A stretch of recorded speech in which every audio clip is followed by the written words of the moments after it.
Happy Monday. Welcome to the Randy Karraker Show on STL Sports Central. Great to have you with us. The one and only Matthew Rocchio. I'm Randy Karraker. And a busy weekend for the Cardinals, Matthew, over at the Winter Warmup. It was good to be around there and hang out with so many of the fans and so many of the former and present Cardinals and front office people and just get ready for the start of the season. Here we are. We are just a month away, less than a month away from the start of spring training. Randy, I have no idea where the crown is. The crown is yours. Oh, okay. I just want to make sure we knew that. We're presented by DraftKings, where the crown is yours. And don't forget, you tonight can just go crazy if you want. Obviously, we want you to bet responsibly, but go crazy metaphorically speaking, because Indiana plays Miami in the only game on the evening's docket, which is the national championship game in the college football playoff. Yep, it's going to be a blast. Miami, Indiana. I guess we can rip the Band-Aid off there. What do you got tonight? What are you thinking? What are you feeling? I think that Miami can hang with them. Right now, the spread at DraftKings is 8.5. I think Miami can hang with them. Okay. Although I do have good defense at home. Omar Cooper scoring a touchdown. Okay. And I think that he's plus 135 last I saw. I will double check that for you right now. But he seems to be a great target, a favorite target of Fernando Mendoza. So I'm going to go with him to score a touchdown for us. Okay. For us being Indiana. I'm with because that. I'm syncopado with a lot of Indiana. I was going to say, it feels like the St. Louis media is very Indiana faithful. Tom Ackerman's his tendrils are out. Joe Buck, a little bit of some push there as well. I believe is how a lot of people are going right now. Tamar Scher over at Tamar Scher is another Indiana, yes. Along with Gracie Barra over at my God, my Lord Almighty. That Dick Enberg School of Broadcasting has turned out a few people. And I say this in the Indiana sense. We got Hoosiers all over the place. Hoosiers, yeah. Oh, Lord. Too many. Not in the usual St. Louis way. No. Okay, so right now I am looking at our friend Omar Cooper Jr. He's at plus 140 to score a touchdown. I like that. I think it's going to be great. And all you need to do is download the DraftKings Sportsbook app, and you can find so many fun things to place a bet on, so many ways to play. And you can still, if you're in the state of Missouri and you're a new user, get $300 in bonus bets when you spend $5. Just use the promo code STL Sports, and you'll have the opportunity to make that game even more entertaining for you at DraftKings, where the crown is yours. We'll let everyone see that for a little bit. Use that promo code when you download, and we'll talk a little bit more about DraftKings a little bit later in the show. But right out of the gate, obviously a very, very busy weekend for Cardinals fans in St. Louis. Yeah, the winter warm-up was here. A lot of the players, a lot of the front office people last night, the writers' dinner, a lot of interesting things. You know what's really interesting for me, and we'll get into what the manager and what the Pobo had to say on the record. I thought it was interesting in talking to an executive about the Dodgers signing of Kyle Tucker. Mm-hmm. And I said, what was your first reaction when you saw that contract? And I was told by somebody who's who would have a pretty good idea. He said, that might be the straw that breaks the camel's back. In regards to other owners saying, okay, enough. We got it, the Dodgers. You have money. Okay? But this is a little bit outlandish, what you're doing here with Kyle Tucker. This is what I was told. This is what I'm guessing people around baseball thought. That, okay, you won the World Series. You have the payroll. Your payroll is higher than a lot of teams, like more than half the team's total revenues. And it's just a little bit much at this point. With the Dodgers making as much as they do off of TV, with the Dodgers making as much as they do off of Shohei Ohtani, which apparently is well over $700 million from Japanese partnerships. That's what they gave Ohtani with the deferred money. And now the Kyle Tucker addition is just another part of it. Now, I don't know if that will be the straw that breaks the camel's back. Are owners going to say, okay, enough is enough. We need to get revenue sharing in place. We need to get a floor. We need to get a cap. Or are they going to back down to Scott Boras at some point soon? I could see either thing happening. Yeah, a cap happening just seems still such like an oddity for baseball. But I mean, there's just so many different ways you can do it. We've seen in the NBA the way they've changed, just how soft their cap is, and now it's a little bit harder than it used to be. And the NFL and the way they've changed how you can manipulate the cap and things like that. I just think that eventually baseball's got to get it done. They'll get done their own version of it. It's going to be the best for everyone. As it stands right now, Pittsburgh and LA cannot coexist in the same league as it stands right now. And I say Pittsburgh because this is also, it might be them, it might be the Dodgers being the straw that breaks the camel's back. But, like the people like the Pirates, and for a few years there, the Angeloses in Baltimore, and the Marlins, they turned the camel sclerotic up until the straw that finally broke the back, because they broke baseball in a lot more, in my opinion, kind of unethical and scummy ways than the Dodgers have done it, and they won't be held for account probably in the history of what caused this, but they need to be, because their lack of spending and frankly their insulting attempts to act like it hasn't been the truth over the last 2 or 3 months, as they throw out competitive offers for Kyle Schwarber and Josh Naylor, with air quotes, by the way. With air quotes. That's been one of the most insulting things I've ever seen. And so it's the poor, the not poor, but the playing poor ownership on the bottom of baseball is also just as problematic and is just as responsible for what's going to happen in 2027. One thing I find interesting is, remember how in the last CBA, which was, when did they have it? Whatever it was, 2020, 2021, whatever it was. Steve Cohen had become the owner of the Mets, and they talked about the Steve Cohen tax, right? I think right now that the way the owners are thinking, that it might be the Scott Boras cap, because Boras is really the biggest beneficiary of the outlandish salaries that players are getting. And he's got a tremendous voice within the union, but he only represents a fraction of the players. And the rest of the players that aren't getting paid a lot, and especially the group that's squeezed out, the middle class that's completely squeezed out, they might be saying, okay, fine, you Scott Boras guys got your money. You sign your 1-year contracts, and you sign the big contract the year after. You use your opt-outs and everything, but you're an exclusive group. You're really good players.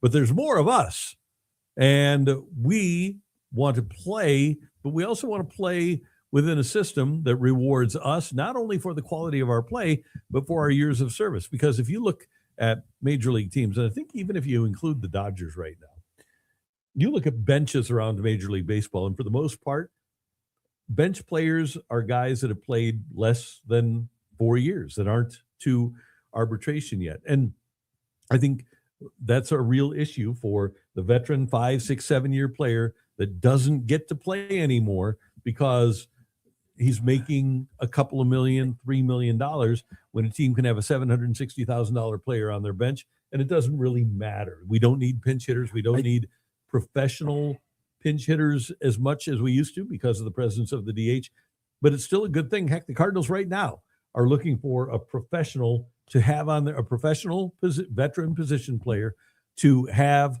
on their team.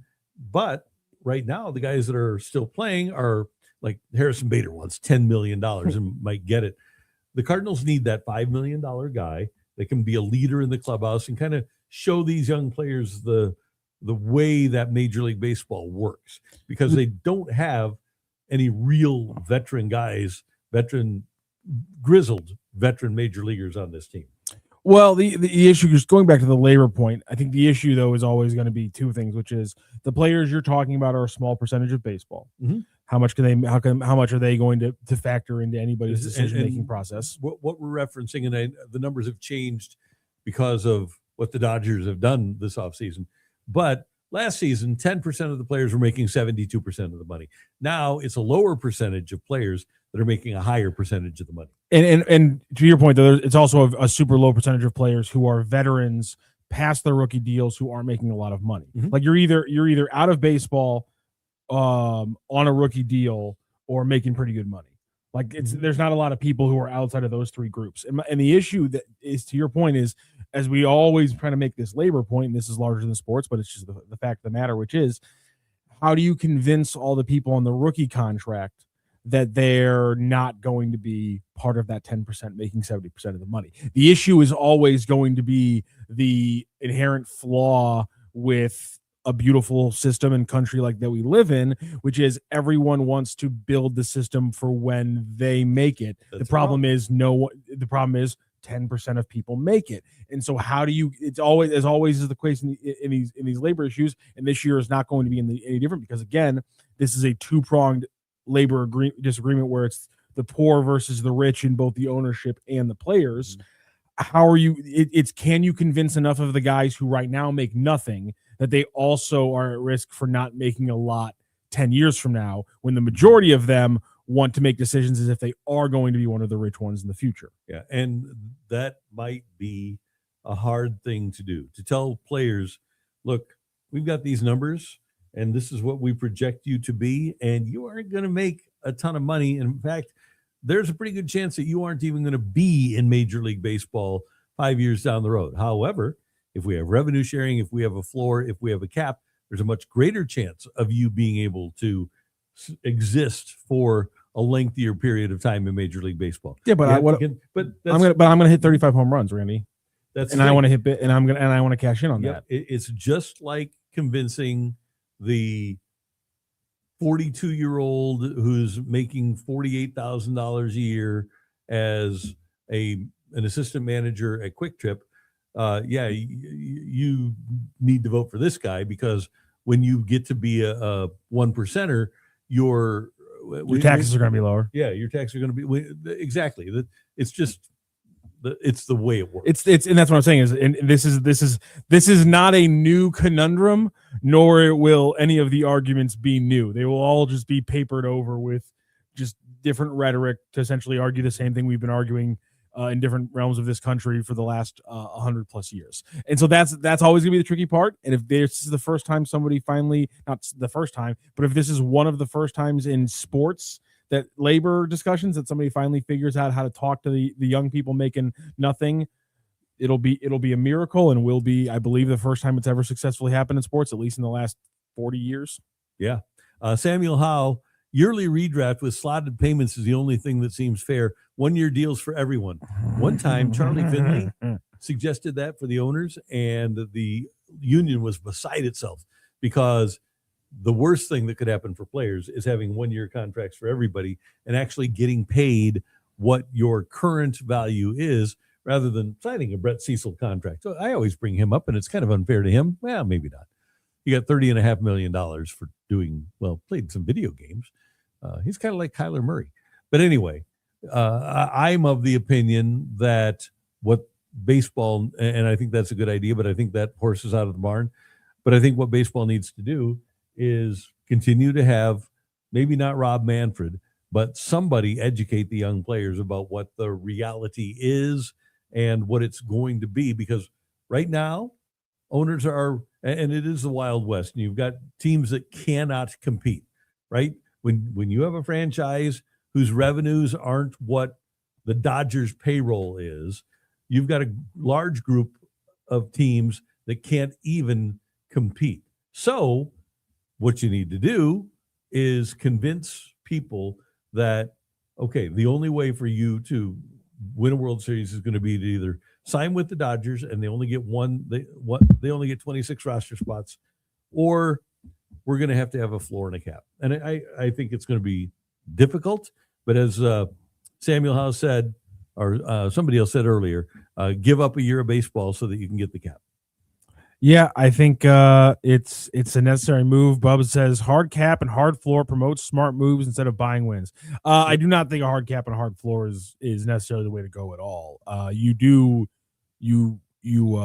have a luxury tax structure with a soft cap, similar to how the NBA does it, I think. Mm-hmm. You probably can steal some of the measures, turn them into half measures the NBA did, because the NBA has done a really good job of essentially locking star players in the place that drafts them and signs them to one contract. And in a lot of ways it's bad, but in some ways it's a good thing. In football's, because of the cap, has become something where you have to grow your team from the ground up almost every time. Teams built by free agency are roundly mocked by the history of that league. Yep. And that's got a pretty hard cap. But I think a softer cap is probably the way to go for baseball, just because I think that's the natural progression of how you institute these things. Meanwhile, the Cardinals hope to win in the future, but this year probably isn't the year. Although don't tell Oli Marmol and his coaches and his players that, because they're going to go out and they're going to attempt to win every single day in 2026. And because of that, maybe it's a naivete that is charming in a way. Oli says the players are fired up about their chances. Opportunity, and to be quite honest, they're fired up about it. Put yourself in their shoes. This is their time now to kind of step into those roles and show what they're capable of doing. So, I mean, in talking to these guys individually, there's a ton of enthusiasm going into spring training. There really is. And it's a young core that's looking forward to learning how to compete together and learning how to win together. So the enthusiasm is actually through the roof. With such a young roster, what are you the most excited about this season to see those guys kind of grow? Learning how to win together. And there's going to be weeks that are frustrating that comes with youth. But, man, when you look at our group, it's not like you're pulling – it's not you got Nolan out of here and Wilson and Sonny, and it's guys that are a reach to be up here. It's guys that belong up here but just need the opportunity to play every day and show what they're capable of doing and learn from their mistakes. So our staff is built for that. Our staff is energized by where we are today and our ability to actually instill these qualities in them. So I'm excited about what's ahead. I'm excited to see Masyn Winn and the Victor Scotts and those guys just take a completely just the next step in their careers. It's I don't know. It's a breath of fresh air. I'm excited about our staff, excited about our players. We're definitely excited about it. And I do think, number one, he talked about the staff. And if he's excited about this team learning how to win, it'll benefit them greatly by listening to people like Daniel Descalso and Yan Ye, because those guys have won World Series. They have rings. And so those young players will benefit from the presence of those guys. I do think, and Matthew, we talked about this before we came on the air, that the Cardinals can use a veteran player, preferably that has won, to help them learn how to win at this level. Because right now it looks like your starting lineup is going to be Gorman, Winn, Weatherholt, Burley, and then Nootbaar, if he's ready for opening day. Could be Donovan in left field on opening day. And then you'll have Scott in center, Walker in right, and then you'll mix in a designated hitter there, maybe Gorman DHs and Donovan's at third. There are an array of different ways that you can go. Point being, though, that those guys don't have a veteran within the group that has won. And if you don't have that, then you need to either latch on to the guys who have won here and learn from them. And you have the coaches have a different locker room than the players do, or you can put a player in that locker room. And I don't know who it would be. I haven't even really looked closely, but I think kind of like Stanek in the bullpen, it would benefit the Cardinals to have an addition to the roster who's a veteran guy who's won before. John Heyman tweeting earlier today, Miguel Andujar off big 2025 season is drawing significant interest. Rangers, Padres, Cardinals, Reds, Cubs, A's, among many in play. Does that slake your thirst for that kind of role? I'm intrigued. And one of our loyal viewers / listeners has been intrigued about Miguel Andujar. If you are the one, and I'm pretty sure you are, hop onto the chat here and tell us. Yeah, I was the guy who was bringing up Andujar. Yeah, victory lap. Go for it. Yeah. I would much rather have a guy that has won. Yeah, I was going to say he hasn't won a lot. Yeah, and they call him Papa, though. His nickname is Papa, apparently, to Baseball Reference. Then maybe Papa will be a benefit. That's what I'm saying. It's exactly what you're talking about. Okay. I just don't think that he's a real fit in terms of being a guy.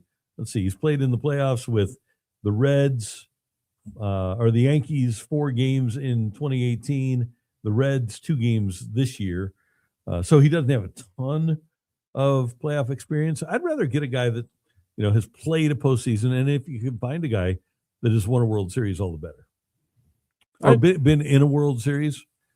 I don't know if that guy's out there, and I don't know how much difference it'll make at the beginning of this year. But I think as you go along, that is a benefit for a team to have. Bob says, to Oli's credit, the Cardinals ceiling isn't as bad as you'd think this year. I mean, I think you framed it first, and it's not even before we hit the offseason when people were like talking about how bad 2026 was going to be. It was going to like, well, you take away Michaelis, you take away Fetty.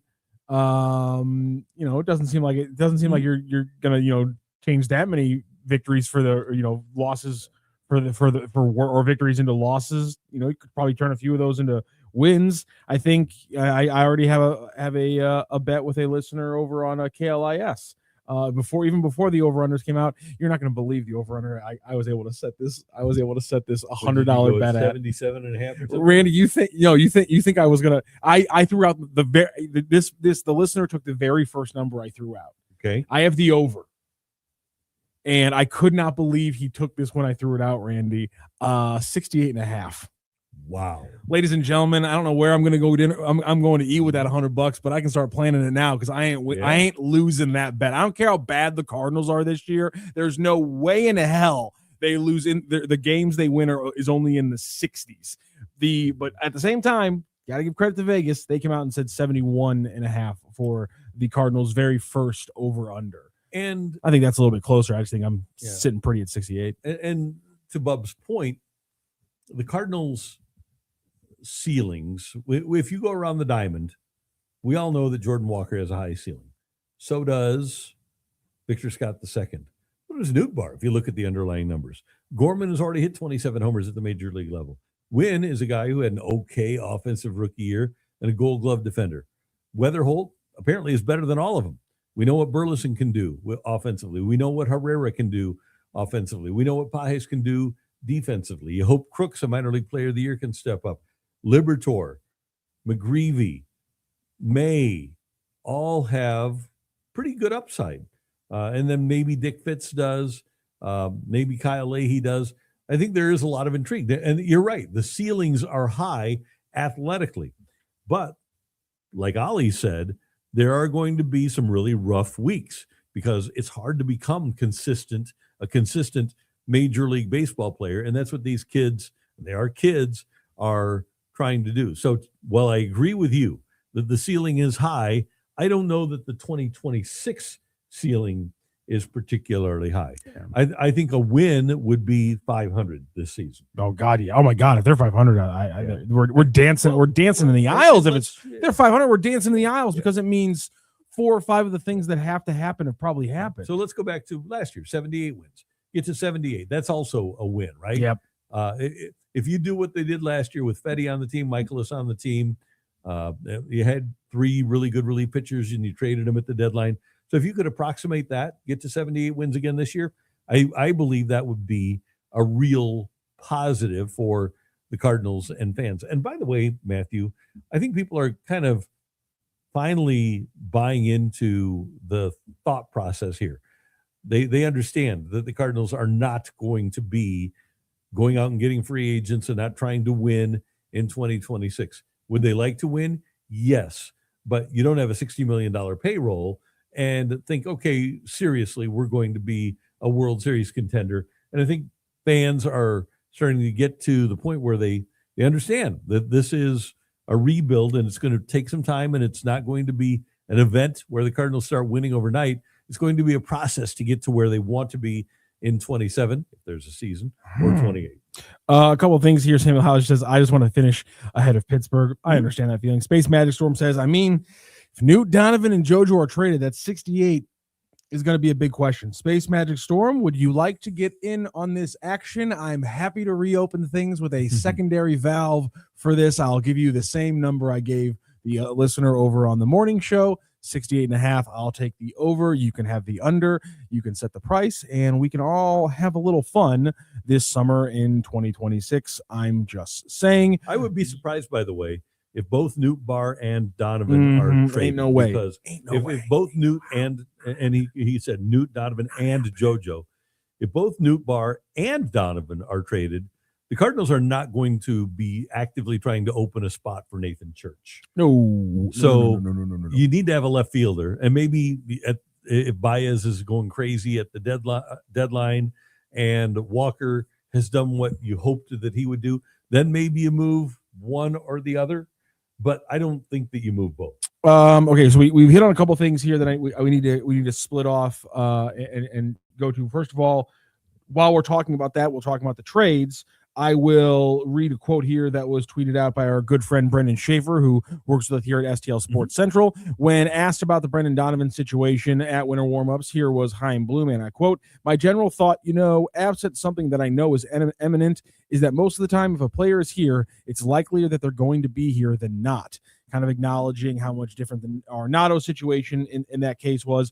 My feeling is, we talked about this on Thursday. That was our topic of the day, and you can kind of just feel the water shift a little bit. Wouldn't surprise anybody, and I've been harping that you need to trade Brendan Donovan this winter.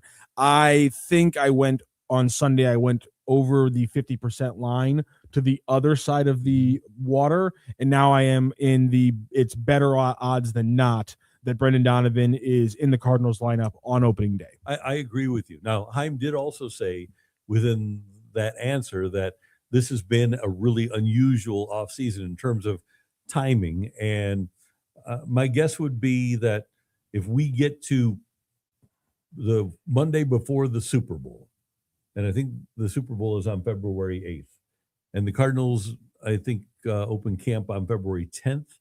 I think if we get to February 1st, and Donovan is still a member of the Cardinals, I think that he will be here at the start of spring training. But keep in mind that it has been a different offseason. Marte at one point was on the market, not on the market anymore.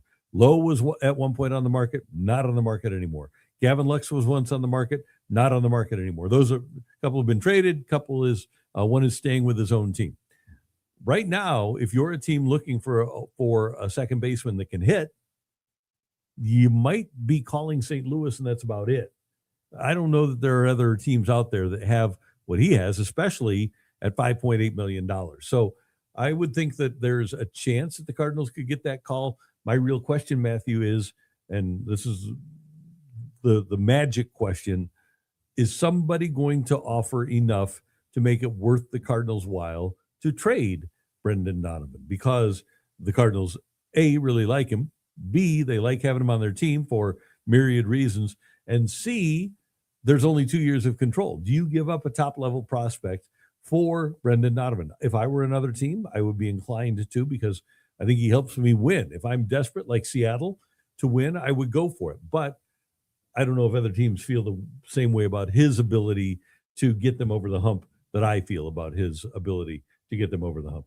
Rodney Hale says, I don't know why. I just have a weird feeling this Cardinals team is going to be really good for some reason. I don't know why, though. Well, as we're talking about Oli Marmol being excited, one of the players he's pretty excited about that could pop this year is Victor Scott. And he was asked why he's so excited about Victor Scott based on what he's seen in the offseason, and here was his answer. Success he wanted last year is a big part of this because he got to experience it. But the way he processes not having the success he wanted is key for me, because some guys lose confidence. Some guys, they just take it as a learning experience. Go, okay, now I know what that feels like, and I know what I need to do.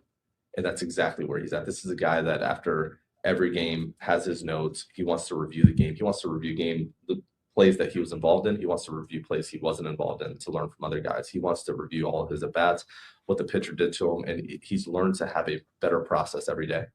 So you take last year, did a nice job defensively, did a nice job on the bases, but you got to experience, all right, that's not what I wanted to look like offensively.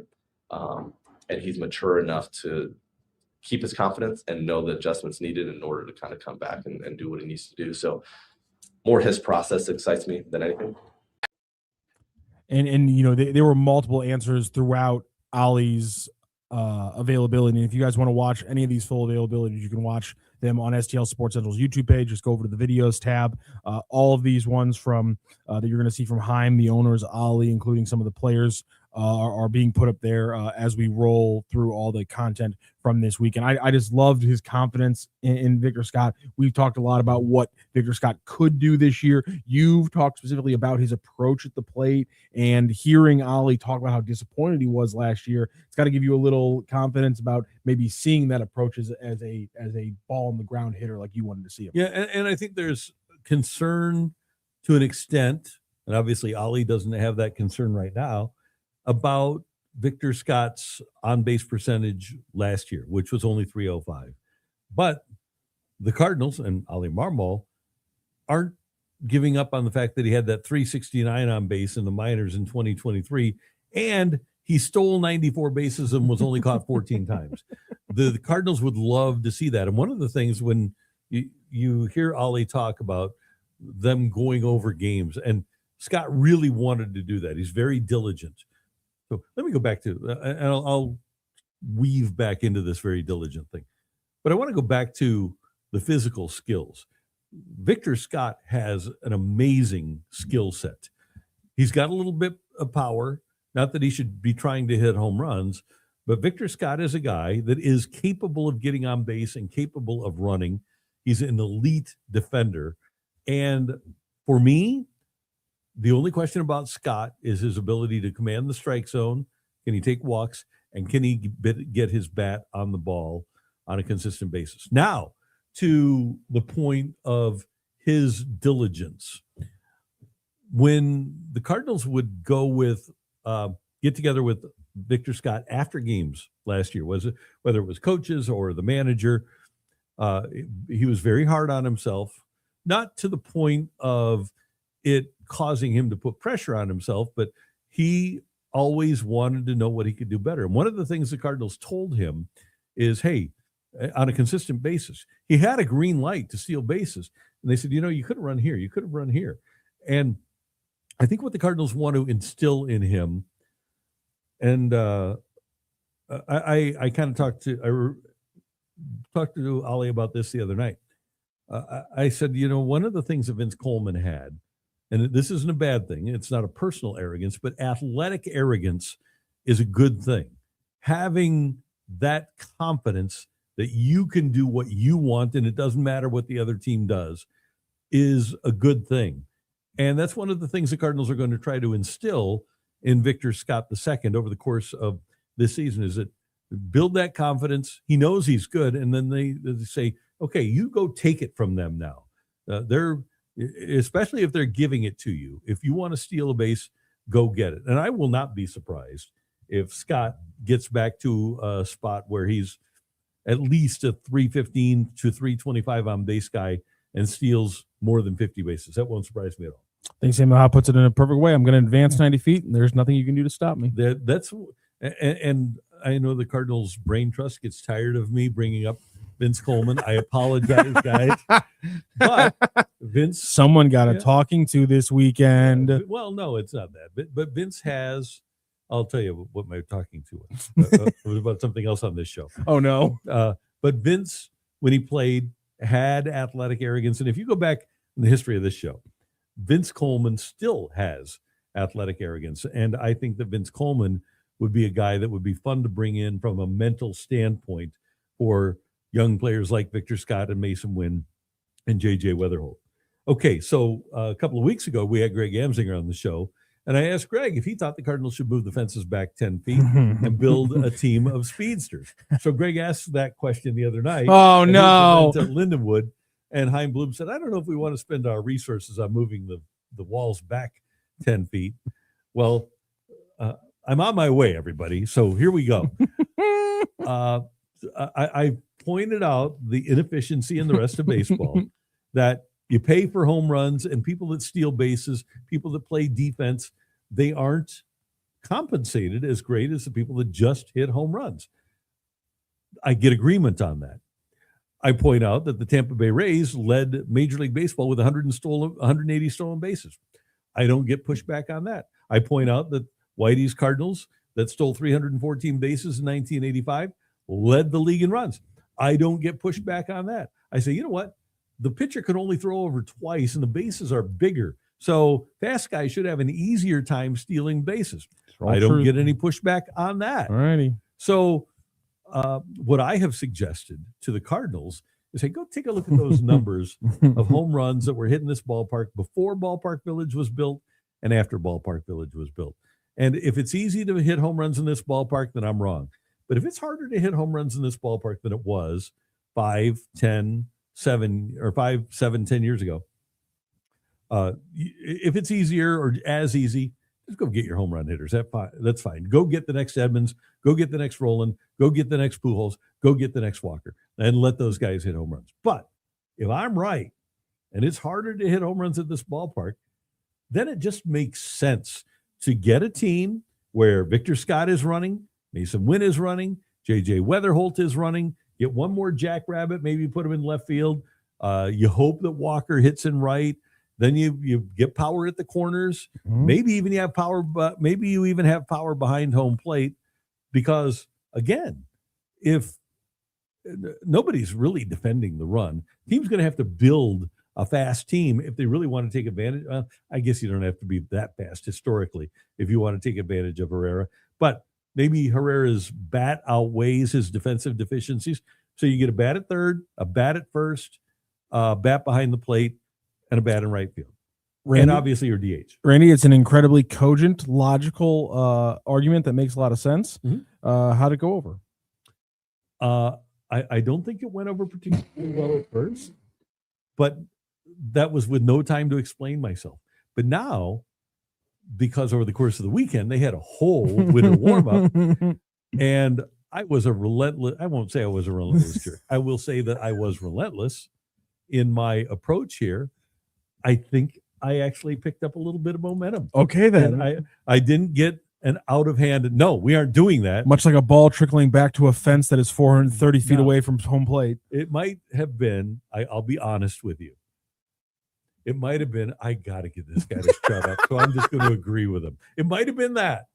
But, hey, I'm just trying to, I want to help the team. I want to help the Cardinals win, and I want to help them save money. The Cardinals are not going to win by signing home run hitters. Can we all agree on that? That they aren't signing Soto, they aren't signing Ohtani, they aren't signing Kyle Tucker, they aren't signing veteran home run hitters. Okay? So, if you aren't going to be able to sign them, how do you go about winning? How do you exploit an inefficiency in the sport that allows you to score runs and suppress runs? What you do is get guys that can run and play defense. And the other thing that you get here, especially, this would be the part about moving the fences back 10 feet. You go back to your, aside from your bullpen, but get yourself 2 or 3 pitch to contact starting pitchers and allow the other team to hit the ball as hard as they can, because they can't hit it out of your home ballpark. All of a sudden, you win 55 games at home and 25, 30 on the road, you got a shot. The argument I still have against it. There's no argument against it. There's one argument I have against it, and that is, I believe if you go to the league pitching splits for last season, and if you look at the entire league pitching splits based on innings, I believe you'll see that here it is. That's batting order. Excuse me. My apologies. I almost ran a completely false premise there for a moment, but here we go. In the first inning, Major League Baseball pitchers allowed a 756 OPS in the first inning, a 687 in the second, 732 in the third, 734 in the fourth, 727, 726. And then in the seventh inning, it drops down to 709, 703 in the eighth inning, and they allowed an OPS of 686 in the ninth inning. My overall premise being, and you can look at the first 3 innings, 725, innings 4 through 6, 729, innings 7 through 9, they allow an OPS of 700. Those 30 points of OPS, which is actually 20 points of base batting average and 30 points of slugging percentage. That's the difference between innings 4 through 6 and innings 7 through 9.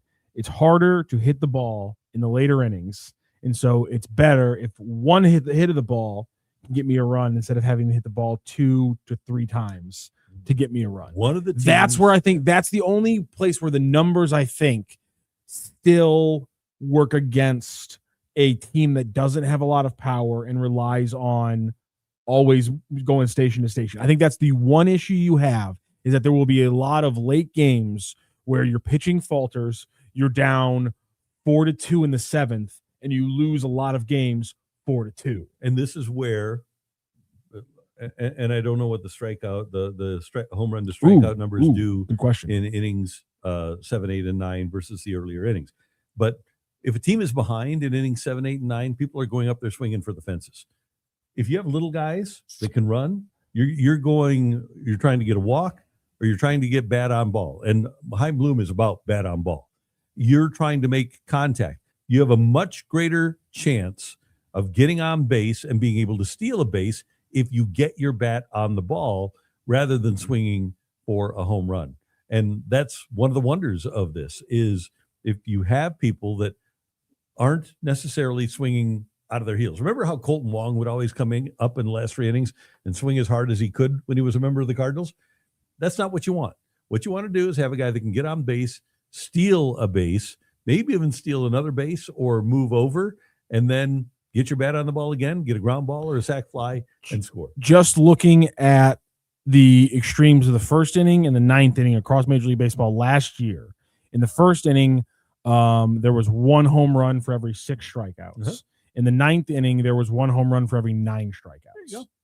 So to your point, there was it Swinging for the was fences. it was a little bit. And relief pitchers have something to do with that too. The relief pitchers are really good. But all the good teams in baseball now are going bat to ball. This is coming back to being a contact sport. And it's not like you can't make contact. Remember, we had Jordan Hicks here in St. Louis. Remember how many people made contact with him? Heck, Yeah. Ryan Helsley last year. I think Ryan Helsley, people hit 400 against his 4-seamer, if I'm not mistaken, last year. So you can hit, if you're a decent hitter and can get your bat on the ball, you can hit a fastball. Yeah. But, and there are some relief pitchers that you just aren't going to hit. I just am of the belief, if you can give me the choice of a fast runner that's on base or a slow runner that strikes out, give me the fast runner that's on base. I'll agree with you on that one, no doubt. Samuel Howe, 1645. We want Jose Oquendo slap hitters. Jose Oquendo was a terrific switch hitter who could not run a lick. All right. He was really slow. So what you want is an Ozzie Smith type slap hitter who ultimately wound up hitting 300. Samuel Howe, 645. You're 100% right. Home runs are rally killers. He was talking about that last time as well. I like this from Bubs. How to go about winning is to get guys with incredible athletic ability, which the Cardinals have done. And honestly, this will be our last point on Oli's comments from Winter Warmup, which is the one other thing he said about Victor Scott. Another player he's really excited about is Masyn Winn. Why is he excited about Masyn Winn? Same thing as Victor Scott. He saw his output last year as an offensive player and said, that isn't going to be good enough. He saw that he won a Gold Glove and said, that's not going to be good enough. I want a Gold Glove. What's my next level? I want to become a weapon offensively. He wants to become a weapon at the plate. And because he's now healthy, Oli wants to use him as a weapon on the base paths. To hear him talking about how excited he is to see Masyn Winn swipe bags now that he's 100% healthy, that's something we've theorized about the last couple of months. To hear Oli talk about it like that and his excitement around that, it might not be 100, but there's no doubt in my mind that we're going to be seeing Victor Scott and Masyn Winn combine for 100 stolen bases at least. I would love to see that. And last year, 1640. Yeah, Winn only had a 310 on base, so that needs to improve. Yep. But he's a really committed guy. Let me tell you something about Masyn Winn. There are players that really like St. Louis. Nolan Arenado made it a point to get here to St. Louis. He had the opportunity on a couple of occasions to opt out. He didn't. He got traded to Houston. He said, nope, I'm going to stay in St. Louis. And then finally relented last week and was traded. Nolan Arenado is a guy that loves St. Louis. Paul Goldschmidt said one of his biggest regrets was not being able to win in St. Louis. Those guys really loved St. Louis. You go back to the guys that won, and everybody loves a winner, right? So like last night at the writers' dinner, Aaron Miles says that he loves St. Louis. David Eckstein, he was a World Series MVP in St. Louis. Of course, He loves St. Louis. Brad Thompson is still here. Supon, Randy Flores is still here. But let me tell you something about Masyn Winn. Masyn Winn is proud to be a Cardinal, and he's all in on our town. And I think it's really cool. And it's not lip service. He's not doing it just so that he can get into the good graces of people. He shows up at the winter warm-up every year. You didn't see everybody show up at the winter warm-up this year. Let's see. You didn't see Donovan here. You didn't see Gorman here. Walker showed up, but not everybody does. Masyn Winn, and he said it last year to John Denton, friend of the show from MLB.com. He said, I want to be the face of this franchise. And make no bones about it, he likes being a Cardinal, and he likes being in St. Louis, and he wants to bring you, the fans, back to this ballpark. And that's pretty cool. I think that that's something that is noble and really likable about Masyn Winn. And I hope he turns into the player that he wants to be. He certainly has the ability. And hopefully he'll turn into a great, great player. And my other hope would be that at some point during the course of his career, and hopefully earlier rather than later, and this was mentioned last night as he was awarded his Gold Glove, that he has the best arm of any shortstop in Major League Baseball. I hope that you, that Wilson, that Matthew, that Chip Carey, and Brad Thompson start to recognize him as the Kingsville Cannon. I've always been a fan of this nickname. I don't know. Kingswood. I don't understand how anyone thinks it's a bad nickname. Kingwood, Texas. There He's are from Kingwood High School in Kingwood, Texas. He's the Kingwood Cannon. I can understand, like, there's certain things I'm like, you know what, this is only for some people. But like I legitimately believe that there is no objective reason why anyone wouldn't think the Kingwood Cannon is a fantastic nickname. Fantastic. It's a fantastic nickname. Yeah. I don't know how it's alliterative, which is always a winner for nicknames. The Kansas City Comet. I mean, it just, Commerce Comet, Mickey Mantle. there it is. It always works. It always works. Kansas City Comets were an MISL team. They work. You're right. Look at you. By the way, who would you give? Because clearly you've heard me talk about the kid. He's not a kid; he's a young man. If I were in charge of the Cardinals and I was going to players saying, "Hey, you want to sign an extension to be here for the long term?" He'd be the first guy I go to. Who would you go to? It'd be it's Masyn Winn, 100% Masyn Winn. Yeah, no doubt. That's an easy one there. Kingwood Cannon is a fantastic name. I don't know how anybody doesn't like it. Samuel House says Galloping Ghost, another one that's fantastic. It's already been taken though, I think. But I mean, he's just pointing out the alliterative fashion of great nicknames. I love that one. The Gateway Gunner, Neil Lomax. Fantastic. It always works. Yeah, you never can go wrong with it. Kingwood Cannon. I'm with you 100% on it, Randy. Okay, new, more alliterative nicknames. Splendid Splinter. Ted Williams. Okay. Or when they froze his head, the Splendid Winter. Splendid Splinter is really good. Splendid Splinter. You know, and you know my favorite. I know this isn't alliterative, but my favorite like nickname that built off another nickname. The Golden Jet. Oh, the Golden Brett. Yeah, pretty that cool. Is like I love it when things work out well, and that is so genius that you go from Golden Jet to Golden Brett, and especially with Brett's hair, right? Yes, of course. Rocket Richard. Oh yeah. Oh, great. I mean, perfect nickname, Maurice Rocket Richard. I mean, come on. God, yeah. Sports nicknames are one of my favorite. The ownership also spoke this weekend at the Cardinals winter warm-up, and we know that you guys love the owners, so we want to have you hear some of the things that Bill DeWitt III and Bill DeWitt Jr. had to say this weekend. And they are all in on St. Louis, just like Masyn Winn is, it seems like. Well, you know, we're our families, and I'll count my father in this, been in baseball a long time, and I think it will continue. I mean, that's the plan. Obviously, I'm getting to an age where I'm not going to be around forever. Bill III is at a perfect age to continue on for a long time. So, you know, that's our goal. We're, you know, baseball people and third generation here, and probably fourth underneath him coming along somewhere. So, you know, we're here. And there is of Bill DeWitt Jr.'s 13 grandkids, there is a scout that is in the organization that is working for the team now.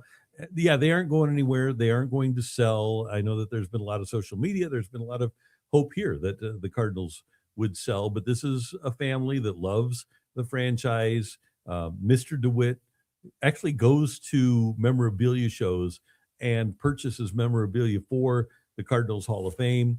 And that love of baseball in a different manner is shared by Bill the Third. I think Bill Jr. is a little bit more emotional. And I think that Bill the Third is a little bit more analytically driven. For an example, Mr. DeWitt, Bill Jr., made the $210 million offer to Albert Pujols after the 2011 season. John Mozeliak wasn't really comfortable with that. I don't think Bill the Third was. I know Bill the Third wasn't really comfortable with that. But Mr. DeWitt, Bill Jr., made an offer based on emotion because he loved having the guy on his team. Now, it didn't work out. Albert went elsewhere. But for a guy who hired Jeff Luhnow to take the emotion out of pricing players, that was a really interesting move. And he recognized how important Albert Pujols was to the Cardinals. But he's also the guy, we were talking today about Mark McGwire and how that was one of his favorite players. And one of the classy moves that Mark McGwire ever made was having a contract in his drawer. All he had to do was sign it, and he could be getting another $15 million a year. But he didn't because he said, yeah, I just don't have it anymore. But Mr. DeWitt wanted to keep Mark McGwire, even when McGwire said, I can't play anymore.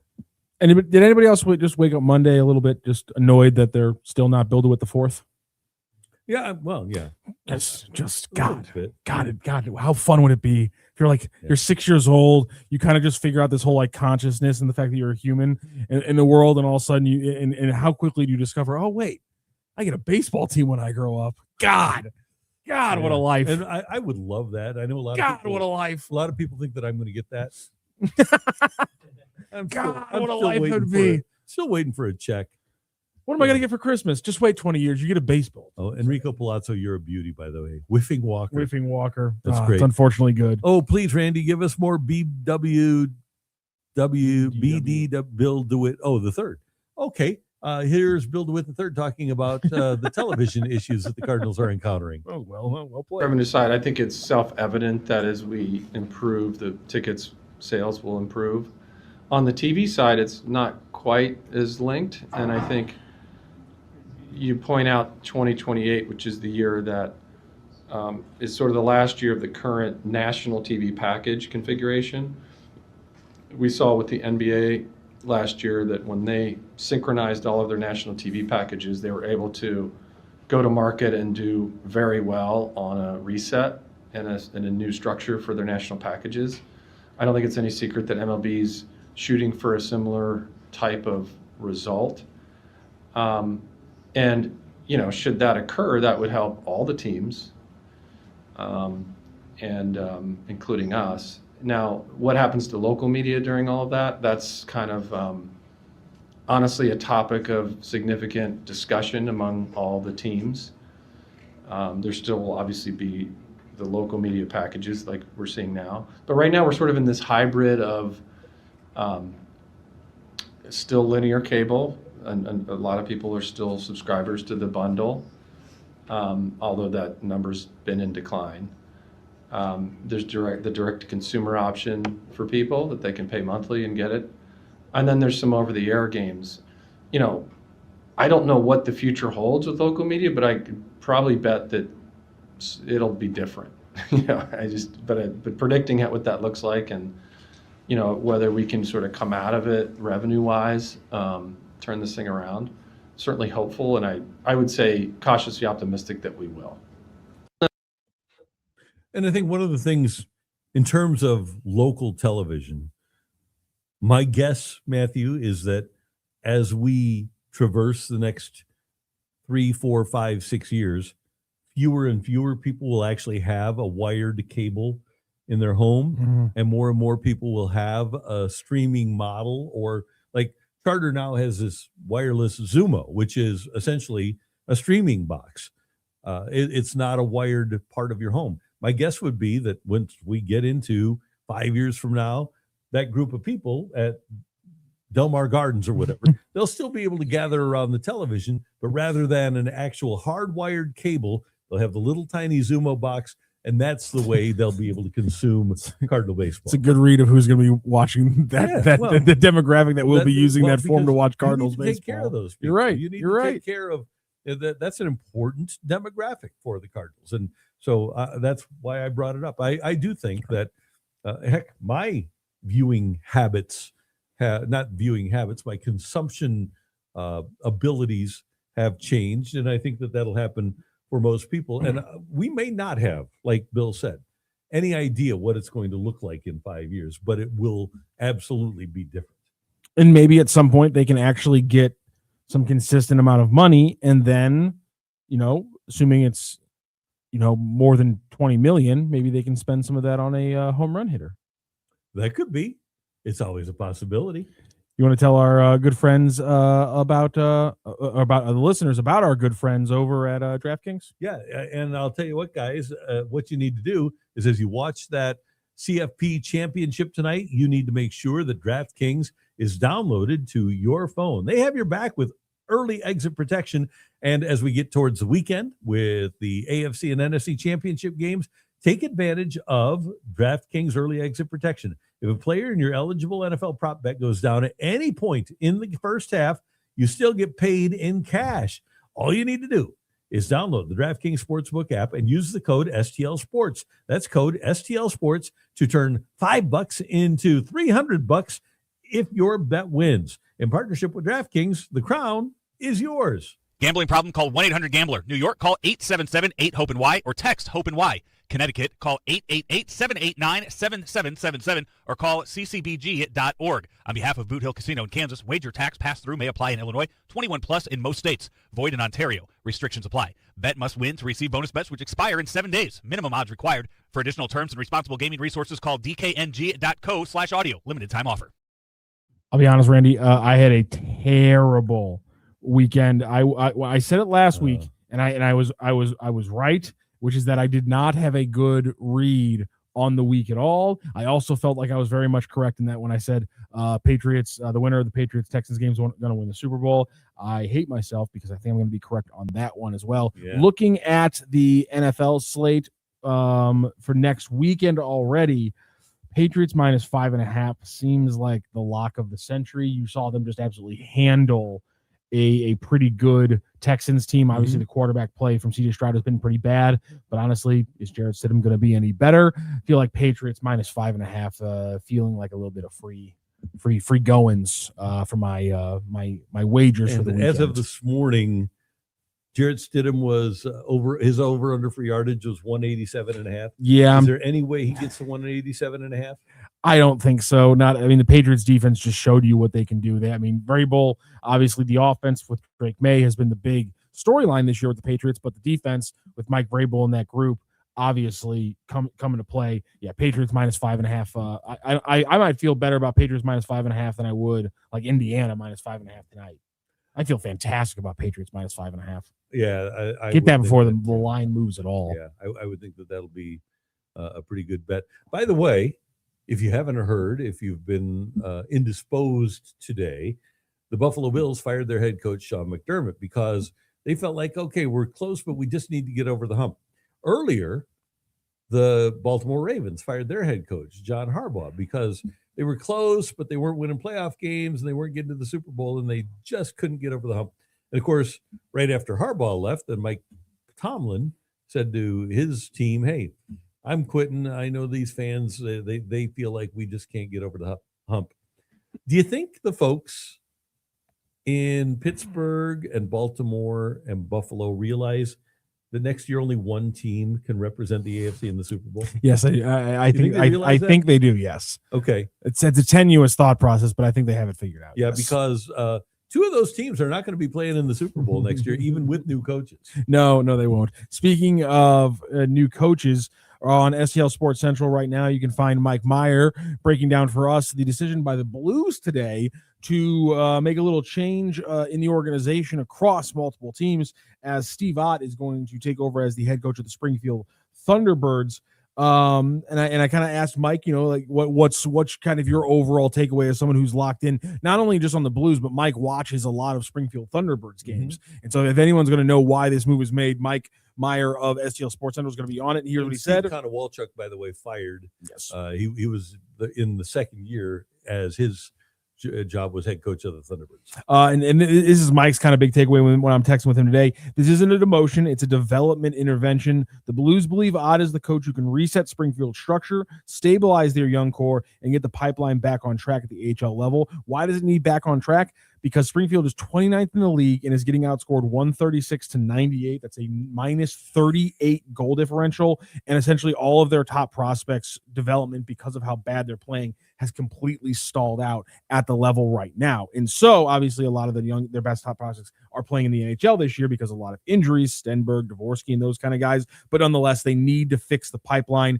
Ott's the guy they believe can do it. And also, it also works out because maybe he has been a little bit mischaracterized, or maybe just him running the power play isn't the best role for him. And so they give him the role there. He works on development, and now Jim Montgomery can take over the power play, which could then lead to some success for the Blues as well. And both the Blues organization and Steve Ott envision him as a future NHL head coach.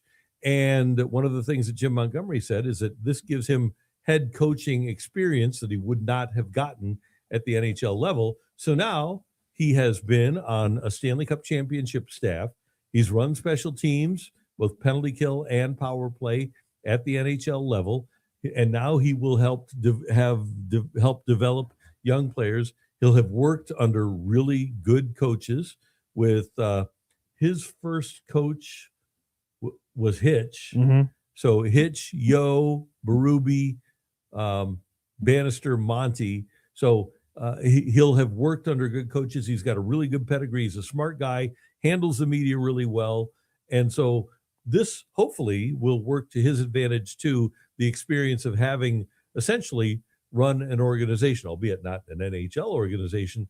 But I mean, Rick Bowness just got another job and he's like 900 years old. So if Bowness is getting a job, Steve Ott needs to be a head coach in the National Hockey League. And speaking of this, it was interesting. Cam Jansen this morning had an interesting perspective, which is Steve Ott has no experience with the A.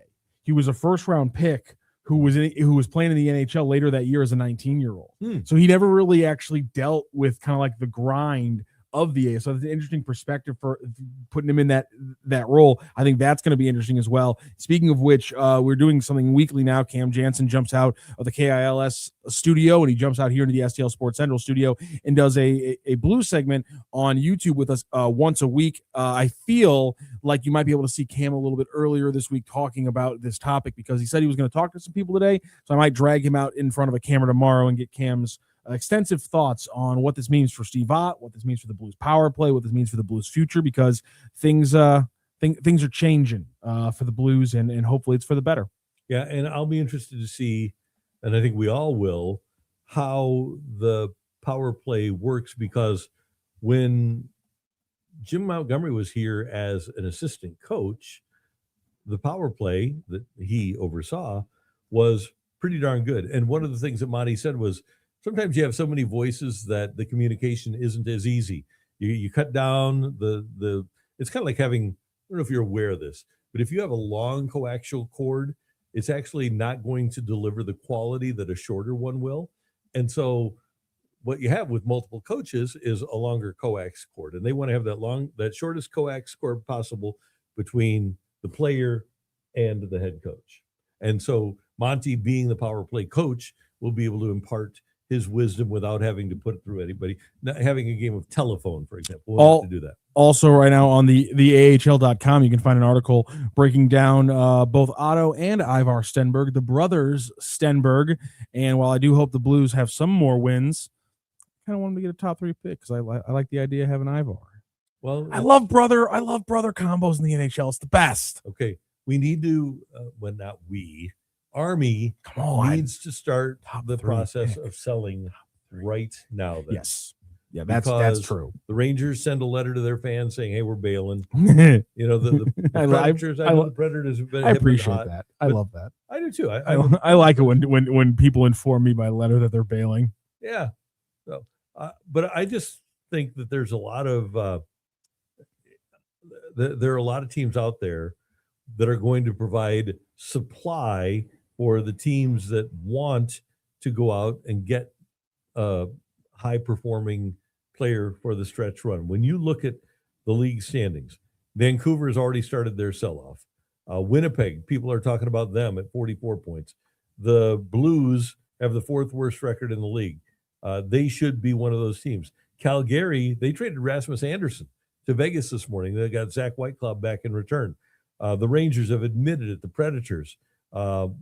Columbus has considered bailing on the season. So Ottawa, there's a chance. Seattle, there's a chance. So there's a lot of teams out there that are going to be providing a lot of supply in terms of hockey players, and the supply might finally outweigh the demand. So if you're fancying getting a number 1 pick for one of your players, if you're Doug Armstrong, I think it'd behoove you to do so before the Olympic break.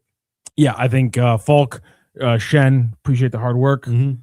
So long. After that, things get a little bit more tenuous. Do you trade somebody from the core? I don't know. Well, it's hard to pull a trigger on somebody who still has a long-term contract on this team and is well still under 30. And if they still have a no trade, because as we know, Nolan Arenado, that makes it more difficult to trade somebody when they do have no trade protection. Yeah, true. All right. That takes care of our show for today.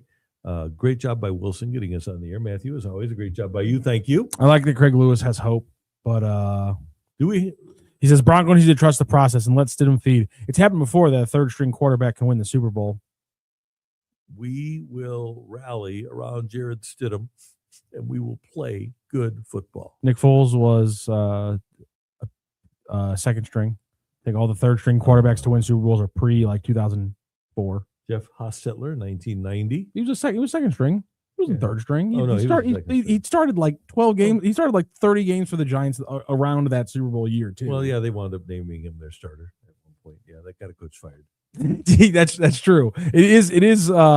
He went 2-0 that season, taking over for Phil Simms, and then played 3 games, taking the Super Bowl, and threw like 85 passes in those 3 games. So when the Giants were getting on the plane for Super Bowl 25, they won in San Francisco, and they've already had their furniture moved from New Jersey to Tampa. That's how confident they were that they were going to be in the Super Bowl.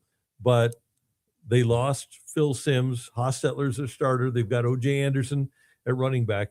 And Parcells gets on the plane in San Francisco and tells Ron Earhart, his defensive or offensive coordinator, just walks by him and says, shorten the game. And so for that whole game, Hostetler was taking the snap with less than 5 seconds on the play clock. I love that. OJ, so I think they ran the ball 39 times and threw it 32. I love a game plan. Yeah. I love a game plan. And their goal was to keep the ball out of the hands of Jim Kelly and Thurman Thomas and the K-Gun offense, and they did it perfectly. Speaking of great coaches, Billikens opened up today in the top 25. They are the number 24 ranked team in the nation, but they do have 2 games this week, and it's a goofy schedule. Tuesday, Friday, and yes, neither of them are places where they've won a lot of games on the road lately. Apparently, I saw somebody tweeting out today that they are 1-7 against Duquesne their last 8 trips there in away games. It is. Of course, you do have to mention that one of those losses, a player or multiple players were quite literally cheating to lose the game. So that does affect the record a little bit, but nonetheless, Duquesne and St. Bonaventure away games have been a little bit of snake bite territory for the Billikens. So Billikens ranked 24th. Stay away from the snake bites. Keep your ankles healthy, and congratulations to Kellen Thames, who, despite playing only 18 minutes in both of the games and coming off the bench in both of those games for the Billikens this week, led the Billikens in scoring and wins the A10 Player of the Week. And oh, by the way, our friend, the esteemed voice of the Billikens, Bob Ramsey, says of St. Bonaventure, you cannot get there. Oh, yeah, It's like the worst trip ever. Adam Schefter reporting that the Dolphins are hiring former Packers defensive coordinator Jeff Hafley as their head coach. Alrighty. He, of course, was the head coach at Boston College before leaving to become the Packers defensive coordinator. Now he's a head coach again, this time in Miami. Good luck, buddy. So that leaves Jeff Hafley, 7 wow. jobs open. Like there were 10. Giants have been filled. The Falcons have been filled, and now the Dolphins have been filled. So 7 jobs still available. All right, thanks for being with us on the Randy Karraker Show, presented by DraftKings, where the crown is yours. And we'll see you next time right here on STL Sports Central. So long, everyone.